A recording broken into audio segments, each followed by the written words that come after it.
Hi everyone, I hope you're doing well. This is a really random video. Initially, it was going to be just a standalone video where I show the step-by-step process of how I cut down my Hobonichi Cousin pages and add tabs to the pages because I do that really often when I travel. And I recently went back to Chicago for the Atlas Sidewalk sale where I taught 2 workshops and also sold like a mini collection. And so yeah, I was just gonna show like the step-by-step process of how I set up those pages before I left. But I started filming a few clips for Instagram and TikTok, and then yeah, I don't know, I just like felt like vlogging a little bit again. So yeah, this first part is going to be just a few vlog clips from my trip, and then the latter part of the video is going to be like the actual step-by-step process of how I set up my journal pages. Anyways, I just came back from Chicago like Friday at midnight, so I'm kind of rushing to finish off this video. Again, I didn't intend for this to be a vlog, so the beginning part of my trip I didn't film as much. But yeah, I left for Chicago on Wednesday, I believe, and I got a hotel that was like a 15-minute walk from the Atlas store. I do have a friend in Chicago who I could have stayed with, but especially with like traffic and I don't know, just like the craziness of conventions and stuff, I felt more comfortable being within walking distance of the venue. And even though I had a lot of fun on this trip, I still viewed like these first few days primarily as a work trip because, you know, I had people paying for my workshops, so I definitely wanted to do my best work. So yeah, anyways, I got to the hotel quite late because of the traffic, and I couldn't make it to Atlas in time before they closed. Initially, I was gonna drop some things off and pick things up, but I instead just did some prep work in my hotel room. The workshop class that I put together was about doodling and lettering with like fountain pen inks. Although instead of fountain pens, I gave all of the students a Sailor Hokoro dip pen in the fine nib. And I thought that was a really nice takeaway item to be like useful outside of the workshop. So yeah, most of the items that I gifted all of the students, they were shipped directly to Atlas because I don't have like wholesale discounts with these big brands, and to be honest, it would have been very expensive to like buy them at retail price. So Atlas was really kind and they helped me acquire some of these items in bulk quantities, so the prices were a little bit more reasonable. So yeah, because I didn't have most of that with me, I just did a little bit of prep work, such as taking 3 of the loose leaf Tombow River paper and putting it with a card and then like stacking them.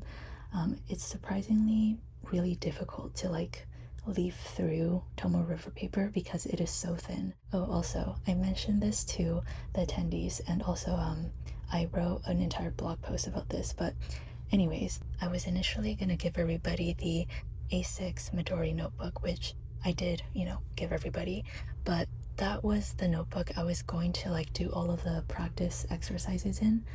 But then I like thought about it, and I was like, if I were to attend a workshop and I was gifted a beautiful brand new notebook, I would be so mad if I had to like practice on the first page during the workshop. So yeah, very last minute, I ordered some loose leaf Tombow River paper, and that way we could practice on that, and then everybody could go home with their brand new notebooks. Overall, I think these 2 workshops went decently well. I definitely could have done better in many areas, but I'm gonna like give myself some grace because this was kind of the first like in-person thing that I have done in quite a while. I also debuted a mini collection called Chicago After Dark, and the colors are kind of like outside of my usual comfort zone, I would say. It was a color palette provided by Atlas, and it was kind of like collegiate colors. I'm really glad I worked on this with Atlas because it kind of got me to work with these darker colors that I don't typically go for, and now I'm obsessed. And I think the next few months are going to be really fun as I explore more darker color palettes for like autumn and winter. Anyways, as I was saying, I didn't feel ready like having my own vendor table, so I designed this collection for Atlas to sell at their merch tables. And at those merch tables, I also had a meet and greet hour for both days, which was really fun. And I got to meet so many longtime customers and new customers, and it really meant a lot. But yeah, this trip was a little bit cursed, I would say. And it just had a lot of funny things happen. Like, for example, the initial batch of the washi tapes, sticky notes, and stickers that I sent to Atlas, they were detained by CBP. I believe that's the abbreviation, which is basically like the border people in the US. And it was stuck for about 2 weeks. And actually, it just delivered to Atlas like a few days ago after the event was over.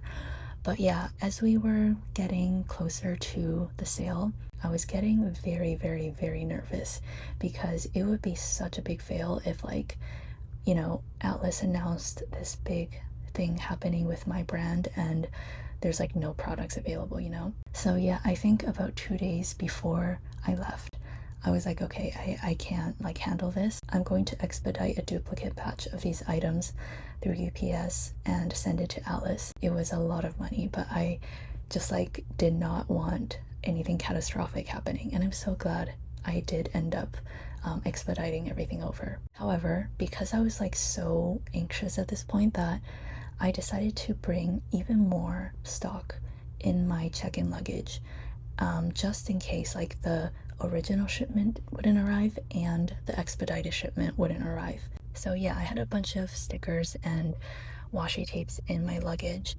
but unfortunately, when I got to the airport, I realized that the handle of my luggage was jammed, and I could pull out like maybe 5 to 10 centimeters. So I had to like wheel this super heavy suitcase without a handle, basically. And my arms were like jello. It was not fun. So yeah, that was one funny thing. Another funny thing was that I didn't realize the Midori memo pads were like actual notepads and not sticky notes. That was completely my fault, because I feel like typically memo pad would indicate that they're not sticky. So yeah, that was my blunder. But thankfully I realized beforehand, and I ordered 8 tape runners so that we could still use these memo pads, but just like tape them down. However, the night before I left, I realized that I accidentally bought a box of tape runner refills and not the actual tape runner, and I didn't have like this brand of casing. So yes, my last solution, it was like 11 p.m. at this point. I ordered some tape runners from Walmart through Uber Eats. I don't think anybody has ever done that before. Anyways, it's all good though. I feel like these things are really funny to think back on, but it does get a little bit stressful at the time. Overall, I had a really good time in Chicago. The Atlas Stationers team, they were amazing. I got to chat with a bunch of the staff, and they were just so nice. And yeah, Brendan and Brian, they took really good care of me. And of course, I'm so grateful to everyone who attended the workshops and purchased my products, stopped by my table to say hi, and also just like cheered me on through Instagram and online. After the workshops, I basically spent about a week exploring Chicago with my friend, and in between I was also preparing for the birthday sale. That was really stressful though. The birthday sale, which started yesterday, it was supposed to be August 9th, because my birthday is August 6th, so I wanted that to be on the weekend, but a bunch of things didn't arrive on time. So I had to push it, and it ended up coinciding with this Chicago trip, which really wasn't ideal. I'm definitely exhausted, but I'm glad that everything has fallen into place, and I will be locking in on catching up on stuff and working on the 2027 collection now. Alright, so that is basically the vlog portion. I am gonna hand it off to Past Me, where I recorded the setup for all of these pages. Hi everyone, hope you're doing well. This is going to be a little tutorial about how I make these tab cutouts in my Hobonichi Cousin. I usually do this when I'm traveling, so I can kind of group together a trip, and also when I'm traveling I typically have less time to journal, so I want to kind of cut down literally on the amount of space I have to fill up. So this is one variation that I did where I physically cut out the sheets and then I tipped it in.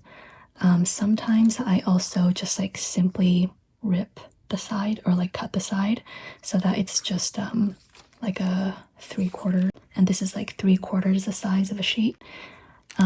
Let's find another example. I also cut this one, rounded the corners, and then I added the tabs like this. So yeah, sometimes I do side tabs, sometimes I do top tabs. So yes, I have another trip coming up literally tomorrow. So if I sound a little bit frazzled, that is why. But I promised to film the process for one of these, so here we are. I'm going to Chicago for the Atlas Sidewalk sale where I will be hosting a workshop, and I will be there until the 22nd. The simplest thing you can do is just use an X-Acto knife or scissors to trim off part of the page. You can also do what I did here where I ripped the side. Ironically, this actually takes some skill and patience because you want to rip it kind of as straight as possible, but I think it gives a really cool look. Because I don't think you need instructions on how to just like cut and rip, I'm gonna make this one a little bit more complicated with the tabs. Hopefully the camera can pick this up, but you can kind of see the header from the back side peeking through, and this is what I'm going to use as a guide to either cut or rip because I want to make sure that I don't cut into the header. I really like the ripped page look, so that's what I'm going to do. The technique that I use to rip these pages is to use the nail of my left hand or like non-dominant hand as kind of like a guide so that the rip doesn't go into the main part of the page that I want to keep. So yeah, you can see that I'm ripping a little bit at a time. That way I can control like the overall direction of the rip, and I can make sure that I'm not like going diagonally. And you can kind of see that I'm aiming to stay in the middle of the grid, but I can go like either way a little bit, and I try not to go outside of the grid. These are ripped pages, so it's obviously going to be a little bit wonky, but it's still kind of aesthetically pleasing, if that makes any sense. Of course, you want to keep the cut off pieces because we're going to use the headers. If you want to keep this simple, what you can do is cut out the header and then simply paste it on the back. That's what I do actually most times because it's like the quickest method, but I like to overcomplicate things, so we're gonna have some fun. So I'm gonna rotate my planner because we're gonna cut this way. I don't have a cutting mat, so I'm just gonna use a thick piece of cardstock paper. I'm gonna do 2 pages at a time just to save some time. Gonna slide the cardstock underneath.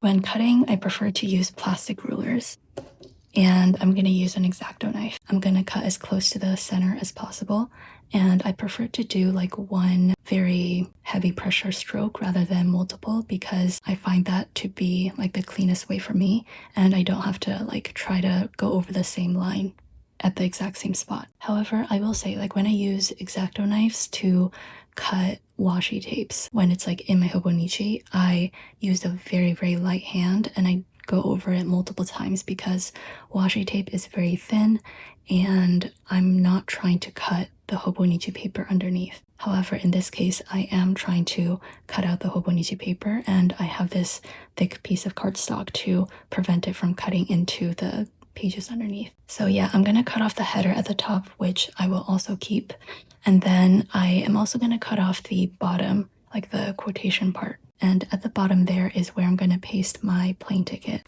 All right, everything is ready. We're gonna add the dates back on. You can put the tabs at the top or at the side, or I guess at the bottom, but I don't know why you would want to do that. No judgment though. We have the 13th, so this next page is going to be the 14th. You can use the X-Acto knife to do perfectly straight cuts, but I find that with smaller pieces, it's easier just to use little scissors. These are just ones that I got from Muji, and it's perfect for small projects like this. So I'm just cutting the 2 shorter sides and then the top part, and I'm trying to match the white border that we left when we chopped off the header. It takes a bit too much time to make things perfect. If you are a detail-oriented person, I'm so sorry. You'll definitely see that the white borders aren't even around all of the headers. But I think in almost everything that I do, I kind of aim for things looking good while not spending more effort and time than I need to. So yeah, overall, as long as you don't look too closely and analyze my stuff too much, I think my spreads generally look decent. But once you really get into the nitty-gritty, you will see a lot of imperfections and shortcuts that I take. I again typically do this when I travel because I don't want to pressure myself to fill out entire pages of my journal when I should be kind of living in the moment and enjoying my travels. Ironically though, because I cut down on the amount of space I need to fill up and kind of cut down on the pressure to fill things up, I end up with more things that I can write about, and I feel more inclined to actually journal and write. So yeah, my travel journal pages end up looking very full and vibrant and full of interesting things that I doodled and stuff. All right, we have a bunch of these headers now. At this point, what I like to do is organize things so that I don't accidentally go out of sequence, because that has happened in the past. So I'm just going to quickly shuffle things around. What I'm going to do is apply a little bit of adhesive so that I can... Wait, I said I was going to do side tabs. What am I doing? Sorry about that. So what I'm going to do is apply a little bit of adhesive at the bottom, and all I want are the things above this dotted line to peek out when I'm flipping things around. So let's say the 14th is here. I just want this to peek out. Everything underneath this dotted line, I'm going to use that part to reinforce it onto the page. This part is definitely what takes the longest, because how the tabs look, as in whether they're straight or aligned or spaced perfectly, that kind of determines the overall look of these set of pages. So if you're going to spend any extra time on this, I would definitely focus on the tab placement. I'm using a technique very similar to how I added the monthly tabs on the side to my Hobonichi Cousin. I basically use the previous tab that I put down. I kind of curve it towards myself so I can see the page that I'm tabbing. I use that as a guide for where to place the next tab. There are 5 sets to do, so I'm gonna skip over some of it. I also use my scissors to round the corners of the tabs just a little bit, kind of to match the rounded corners of the Hobonichi Cousin. I do have a corner punch, but it is a much wider radius, so it kind of looks a little bit odd sometimes, especially for smaller pieces like the tabs. All right, I have all of these done. As you can see, some of the corners are sticking up because I wasn't able to get the adhesive perfectly in the corner, but this is where things like stickers can come in, where you can just put a little deco on the corner and it looks purposeful and part of the decorative spread, but it actually sticks down the tabs a little bit more. I usually like to pick a set of stickers to use across all of the days, just to kind of make everything look cohesive. So this is the set that I will be going with. I'm not going to do too much decorating now, but I'm going to put down a few stickers just to kind of set the base for myself. And this way, when I am on my trip, I don't have to, again, worry about decorating these spreads. Alright, so I didn't record an outro for this video, so this is again voice over me saying thank you for watching, and I hope you take care and goodbye.